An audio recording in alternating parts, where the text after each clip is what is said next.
Hi, I'm Cheryl and welcome to the Sewing Room channel. I'm going to show you another way of making Christmas tree ornaments. Now I'm doing cross-stitch patterns on them, but if you're not into cross-stitch, you can still use other fabrics with little novelty prints on them and do the exact same thing.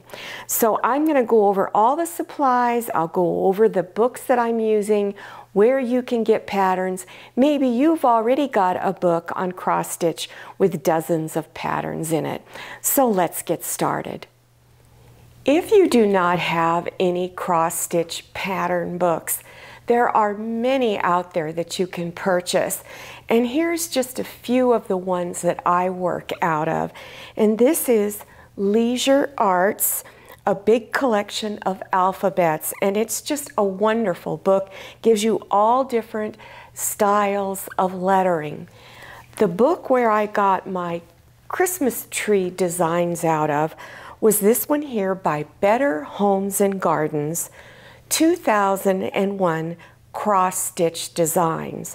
And there's a couple of pages that I worked out of. The Christmas designs start on page 89.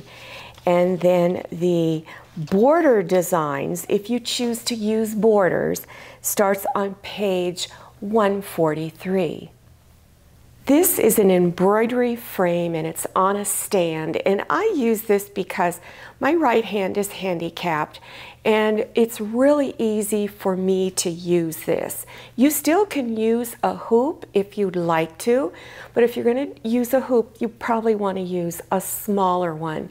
If you're interested in getting something like this, you probably can find it on Stitchery.com. If you would like to make a little design board like this to hold your cross-stitch supplies on while you're working on your projects, you'll see the link down below your YouTube screen. Probably will take you 10 minutes to make this, so you can have all your needles threaded and your extra cross-stitch floss, or excuse me, embroidery floss, right all in here. And it keeps everything organized. Your threads straight. These won't fall off when you stand it up. You can use any color of Aida cloth that you like. This is just your standard white Aida cloth, but you can also get black, and also my other is this really light beige, or sometimes they call it linen. And I buy my Aida cloth at Walmart. It's very inexpensive there, so if you're just getting started, it's easy to afford getting it there. Once I took it out of the package, I decided to section it off so that I would have these little squares to create all of my designs in. So my squares are about 4 inches, 4.5 inch squares here, and there's even a little room down here. They're a little bit smaller squares, but you could even put another tiny little design in there. I mostly did a lot of the trees because the trees were the easiest to do. It wasn't complicated, just 2 or 3 colors were used in it, so it wasn't a complicated design. So if you're just getting started, the little trees are the easiest ones to start with. Now, you don't need to put a border around it, but it just sort of adds a little more personality. So you could do just a really simple border like this one here, just a box shape. And I'm not completely done with my border. It's going to be red, then green, then red. So you'll have 3 rows, 2 rows of red and 1 row of green all the way around. Also, I decided to add in this one something called Confetti Stitches, and they're just little stitches thrown out in the design. They don't have any rhyme or reason. So my little yellow cross stitch represents sort of the stars in the sky, so it's something like that. So you can put these around your Christmas trees. Now these borders that you see here were out of that cross stitch book that I recommended to you. This one is a really simple one, but I just sort of angled off on the corners. So you can just pick some of the words that you see in there or create your own words. Peace, whatever you want to have, silent night. And then this border is mostly straight, and then I just mimicked the outline of the tree for the rest of the border. In that cross-stitch book, there are these little Christmas presents that you could put under the tree. And then this was another border in the book. This one here, I took the word rejoice and just combined some of the borders and other designs that I saw in the book. So I could say you can make it really simple. Here's another one, was just a wreath. This one was a little more complicated, but it didn't take very long. This is back stitches here, just straight line of back stitches, and then a little checkerboard. So on your checkerboard, you do 4 stitches, skip over, do 4 more, skip over, and that's how you do the little checkerboard. And then over here, Noel, this was a border in the book, but I added more rows of stitching to it to make it kind of look like a ribbon. And these little blue things right here sort of represent snowflakes. So once you've got all of your designs put in there, then go ahead and either take a ruler and rotary cutter and cut down, or take your scissors. Make sure once you cut them, you either do a zigzag stitch around the edges or a little whip stitch around the edges so that it doesn't unravel.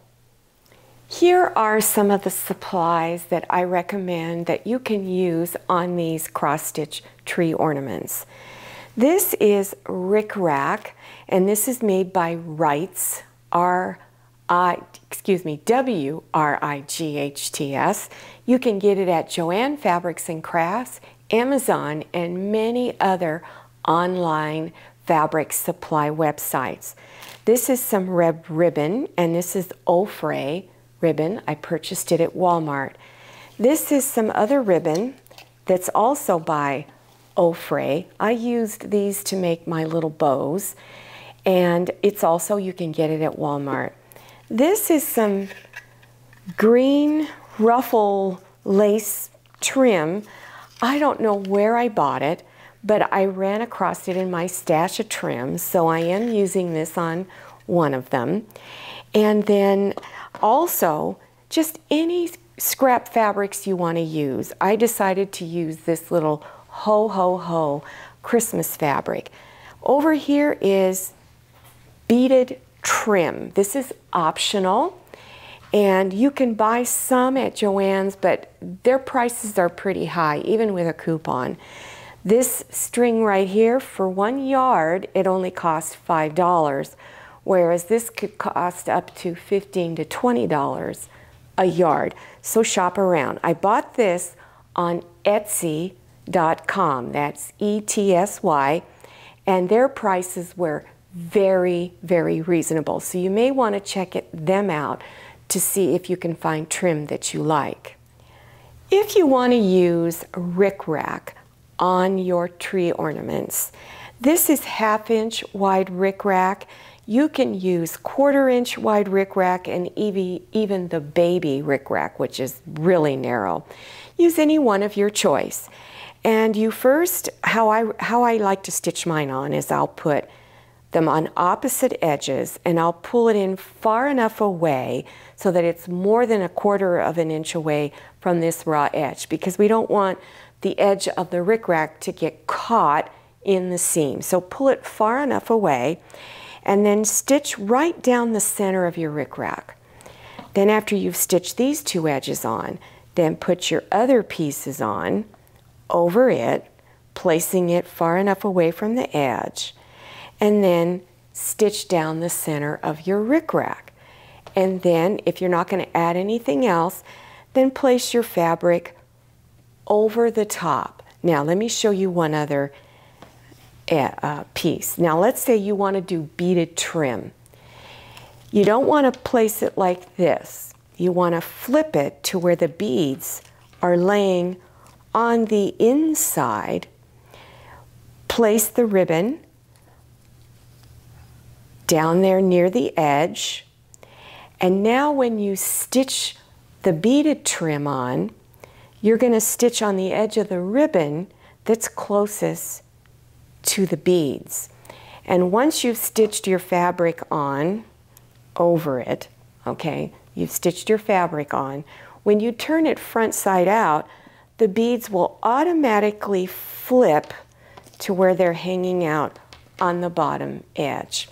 So whichever style you want to do, you put your fabric on top, front side down, and you're going to leave an opening maybe that's 2 inches wide so that you can turn it front side out, and also that you have an opening to put your polyfill stuffing in. Then you would stitch anywhere from 1/8 of an inch to 1/4 of an inch around those edges. Make sure you backstitch on each side of your opening. Now, because this is Aida cloth, because it will unravel easily, you want to be really careful with this next step. If your seams have been at least 1/4 of an inch or larger, it's pretty safe to do this step. But if your seams are only 1/8 of an inch wide, you may want to skip it. And that is trimming just a little bit of fabric off at the corners, not too much. Now reach in through your opening and begin to turn it front side out. Now remember, it's Aida cloth, it will unravel easily, so you want to do this next step slow. I just finished turning mine front side out when I realized I left out a step. So we're going to take a couple of steps back. You've just finished stitching your rickrack on, and this is where your cross-stitch design would be. Then your loop, so that you can hang it on your tree, also needs to be in here. So you would place it on here, and I would place some pins to hold it in place, like this. And I always pin both of them. Then take your fabric, turn it front side down on top, leave your opening down here at the bottom, and stitch a 1/4 inch seam around the edges. Now, what can you do to solve your problem if you did leave this off, which I did? I can risk turning this back inside out, and my Aida cloth may start coming apart, or I can just stitch it on the back by doing a little hand whip stitch. The next step is to take polyfill stuffing, and you can buy polyfill stuffing at some Walmart stores. You can buy it at Joann Fabrics and Crafts, Amazon, and other fabric supply websites. When you open the bag, there's usually a long stick somewhere in the middle of the bag that you can use to help push the polyfill into the corners if you need to. I recommend that you break your polyfill up into little pieces. Try not to take a great big clump and stuff it all in there. So break it up into smaller pieces, and then through the opening, begin to push it up inside into the corners. Now, in order to close up your opening, make sure you fold the raw edges inside of the ornament 1/4 of an inch, the same size as your seam. Then normally on something like this, I would use a stitch called ladder stitch. But if you don't know how to do that, I'll show you how to do a little whip stitch. But if you are interested in learning how to do a ladder stitch, which is a hidden stitch, it does not show, there will be a link down below your YouTube screen for that. So all you need to do is use thread that matches your Aida cloth. So my Aida cloth is white, my thread is white. And I'm using double thread, and you're just going to go catch one side, the back fabric, and then catch a little bit of the Aida cloth and pull it through. Keep your stitches small so that it's not noticeable. And you keep doing that all the way across. Now, hand sewing is not something I'm super great at because it's hard for me to hold on to this little pillow. Only my thumb is holding on to it. Took me a long time to get to that point, but anyway, just my thumb. So if I look clumsy, it's because I am. All right, so then when you get to where you have got it closed off, then do a few stitches in place to make it real secure. I'm going to just do one more. And this is how I like to hide the end of my thread. So I'm going to turn it over to the back, and I'm going to stick the needle in just where I just came out, right there in the seam. And then I'm going to push up somewhere else in the back of the pillow, pull it up through there, and then cut the thread, and it's completely disappeared. And that's how you close it up. I like putting bows on mine, but you don't have to. But if you should want to, I love this little gingham thread, or not thread, gingham ribbon. And it even comes in a wider width like you see on this one over here. You could also use real sparkly ribbon. So just tie some ribbon into a bow, and then with a needle and thread, just tack it down.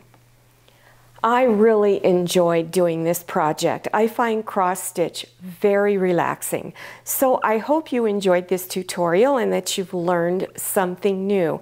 If you are a beginner at doing cross stitch, you've never done it before, don't forget to look below your YouTube screen for those beginners cross stitch lesson 1 and 2, and it will take you all over the basics.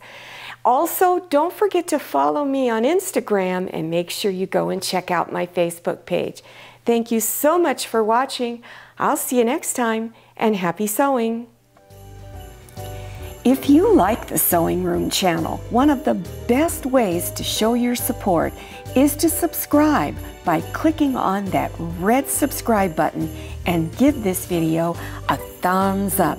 And don't forget to click on share to share this video with your friends. And make sure you click on the bell so you receive notifications for all my new videos.